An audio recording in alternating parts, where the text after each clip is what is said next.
pessoal, tudo bom? Olha, hoje eu confesso que a aula vai deixar a cabeça de vocês cheia de caraminholas, para que a gente comece a se perguntar qual é o papel da TI no meu negócio, como eu posso usar novas tecnologias para gerar um resultado mais objetivo, mais rápido e com menos custos para a minha organização e para a própria sociedade. Nessa análise, eu queria que vocês começassem pensando o seguinte: como eu posso usar Design Thinking? É sim, Design Thinking, exatamente para que vocês comecem a repensar o seu negócio e como a TI vai agregar resultado. É muito importante que vocês comecem a responder algumas perguntas. Por exemplo, quem é o meu cliente? Qual é o meu negócio? Como eu devo trabalhar? Como esse cliente precisa que eu gere o resultado? Mas espera aí, você não está entendendo nada. A gente está falando sobre uma organização pública. Eu sei, mas dentro desse conceito, o nosso beneficiário é cliente, a sociedade é cliente. E entender essa interconexão com o seu negócio. Não, você não está na aula errada. Estamos falando de negócio. O Ministério Público tem um papel e cumpre um negócio. Calma, deixa chegar no final da aula que você vai entender exatamente tudo isso. Vamos lá? Então, a gente começa a refletir um pouco qual é a sua zona de conforto. Até então, você promovia uma TI para dentro da organização. Você estruturava aspectos de governança pensando na organização. Está na hora da gente pensar um pouco fora da caixa e a gente pensar de fora para dentro. Qual é a percepção que o cliente vai ter? Qual é a percepção que a sociedade vai ter da tua organização? Nessa lógica, eu queria que vocês pensassem um pouco como você pode entender os aspectos do seu negócio para gerar um melhor resultado. Qual é o problema ou oportunidade que precisa ser resolvida para motivar essa busca de soluções. Outra coisa, como é que você vai idealizar isso? É só a TI pensando sozinha? Ou precisa interagir com as outras áreas de negócio? É fundamental que vocês repensem esse processo. Trabalhem com equipes de cocriação, discutam isso com as outras áreas. Está na hora de pensar um pouco fora da caixa. E dentro dessa lógica, quem você pode chamar para mostrar para vocês novas perspectivas? Esse processo de design, ele precisa ser construído colaborativamente. Vocês precisam identificar quais são os requisitos, quais são as estratégias e quais são as dificuldades que existem no cenário atual da sua organização. Que tecnologias estarão disponíveis e qual é a percepção que o teu cliente tem dessas novas tecnologias. Por exemplo, se você trabalha dentro de um contexto de uma organização que lida diretamente com jovens, mensagens de texto são fundamentais. Mas se você trabalha com pessoas com mais de 50 anos, um canal de comunicação necessário é um 0800. Então, repensar essa lógica, dar uma refletida, por exemplo, nos textos que eu passei para vocês e depois fazer uma reflexão nos fóruns vai ajudar. Mas ainda tem muita coisa para a gente fazer. É importante entender, por exemplo, quais são as novas opções e que novos canais a gente vai estruturar. Nesse processo de repensar o papel da TI na sua organização e de gerar novos resultados com a implementação de novas tecnologias, é importante que você use técnicas de design. Sabe aquela atividade para prototipar, para idealizar um novo produto? É mais ou menos isso.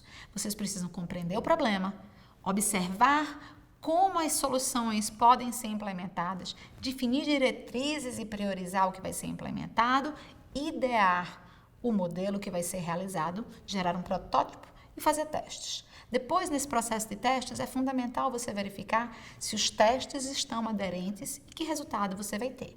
E não pense que é um processo tão simples. Você vai ir e voltar em cada um desses ciclos até que a coisa fique redonda. A partir daí, está na hora da gente gerar um modelo macro.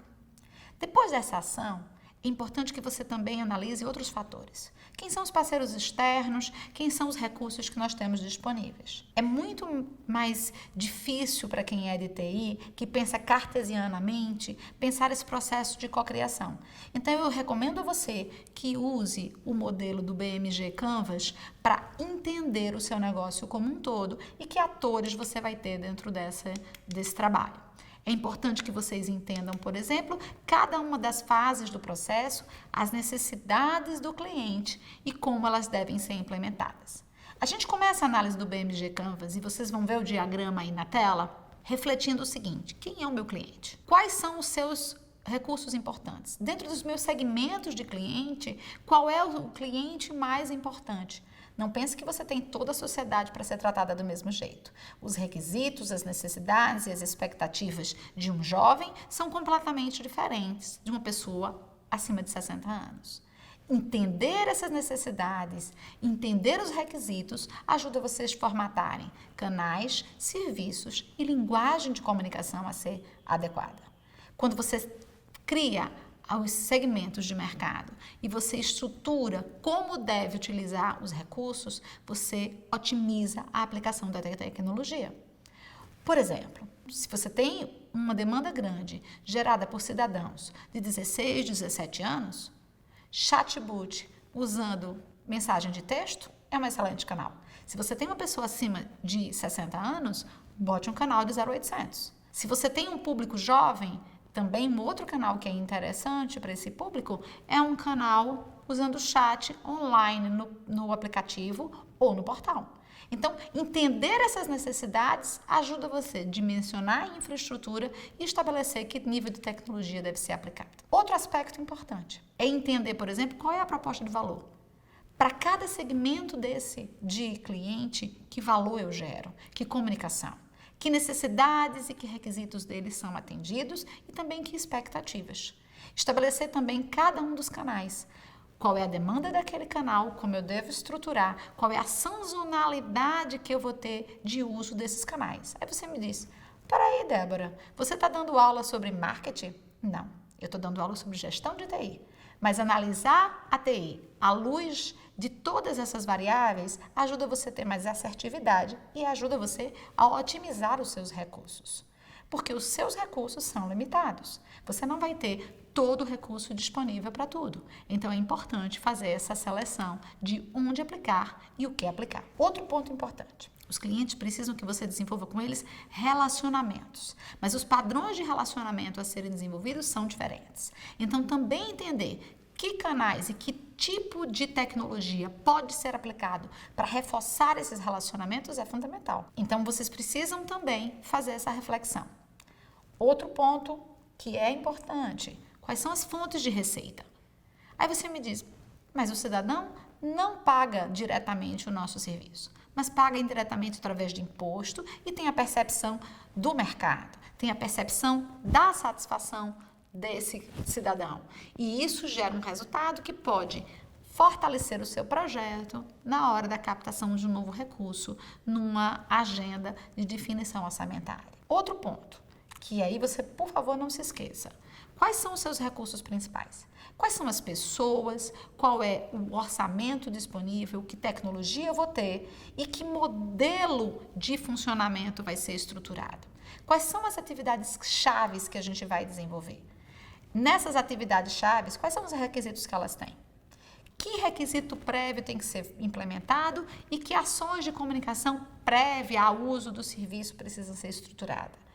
Isso vai dar uma visão do todo, vai abrir o seu olhar para a definição de que ações a gente deve implementar. Quais são as parcerias principais que nós temos? Quem são os parceiros? Que canais de comunicação podem ser usados via esses parceiros? Que otimização pode ser implementada? Outra coisa, qual é a estrutura de custo que você tem? Quanto custa cada um dos canais, cada serviço que é feito ou cada ação de comunicação que vai ser implementada? Lembre-se que cada serviço ou produto ofertado para o cidadão ou para a sociedade, ele está acompanhado de ações de comunicação e estruturações de planos de mitigação de riscos que têm que ser desenvolvidos. Então, tudo isso precisa ser considerado. No arcabouço dessas reflexões que eu trouxe para vocês, é importante que vocês identifiquem alguns pontos. Quais são eles? Como transformar a experiência do meu cliente? Como reverter uma experiência negativa em uma experiência positiva? Como você gerar, por exemplo, um longo tempo de uma prestação de serviços numa fila, num atendimento que pode ser agendado ou totalmente realizado em formato digital? Repensar isso promove uma agregação de valor que é tangível para o cliente, é tangível para o cidadão e reverte a percepção de geração de resultado que ele vai ter dos serviços prestados pela sua organização. Isso pode ser toda a diferença entre ele perceber um mau serviço ou um bom serviço. Dentro dessa análise, é importante vocês entenderem que os dados do cliente são o âmago dessa experiência. Entender como você vai captar esses dados, como é que você vai estruturar esses dados e como você vai reaproveitar os próprios dados que a organização já tem disponível para não gerar novas demandas para o cidadão, fazem toda a diferença no sucesso de uma experiência positiva ou uma experiência negativa. Outro aspecto, não pense que você vai conseguir pensar tudo isso ao mesmo tempo. Você vai continuar inovando sempre. É importante que você se liberte da ideia pré-digital, da ideia que os processos precisam tramitar em papel. O cidadão e o cliente direto, beneficiário do seu serviço, ele recebe um bombardeio de informações tecnológicas da hora que acorda até a hora que vai dormir. Aplicativos de celular são uma realidade, então você precisa pensar os seus canais de comunicação e a prestação do serviço repensando o uso da tecnologia dentro desse conceito. A internet das coisas e também outras ações de comunicação precisam ser repensadas para gerar uma menor necessidade do cidadão preencher formulários ou demandar dele novas informações que ele já forneceu para a organização. As palavras de ordem são integração e inovação. Uma não funciona sem a outra. Vocês precisam integrar bases de dados, pensar, por exemplo, como aplicar a IoT na internet das coisas e como pegar toda essa gama de informações para melhorar os seus processos e a experiência do seu cliente. É importante que você repense como você pode usar um dashboard, como você pode usar um analytics e dados para tomar decisão, para amparar o processo de decisão na sua organização, coletando e estruturando todas as informações do seu cidadão cliente para a melhoria do seu processo. Outro propulsor de inovação é você gerar um ecossistema onde os colaboradores da organização e seus parceiros se sintam à vontade para promover novas ideias, para trazer novas formas de implementar o trabalho. Fazendo uso da tecnologia, sim. Agora, falando na cereja do bolo, eu queria que vocês pensassem um pouco. Como nós podemos usar internet das coisas? Como nós podemos usar a experiência da TI bimodal?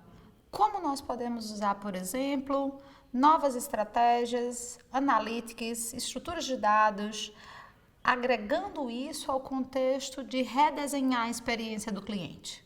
Como nós podemos usar todas essas novas tecnologias num contexto onde nós estamos redesenhando o modelo de negócio da sua organização para gerar um melhor resultado? Lembrem-se, a TI vai agregar valor ao negócio. Ela não é um fim em si mesma. As novas tecnologias precisam ser repensadas, sim, no contexto da geração de valor para o cliente e também para a organização. Isso é a diferença de um resultado de uma empresa exponencial, que nós vamos ver na próxima aula, para um contexto de um serviço público do século XIX. Essa reflexão que eu estou trazendo para vocês é que vocês comecem a pensar qual é a TI que eu estou construindo. A do século XIX ou a do século XXI? Vamos para a próxima aula?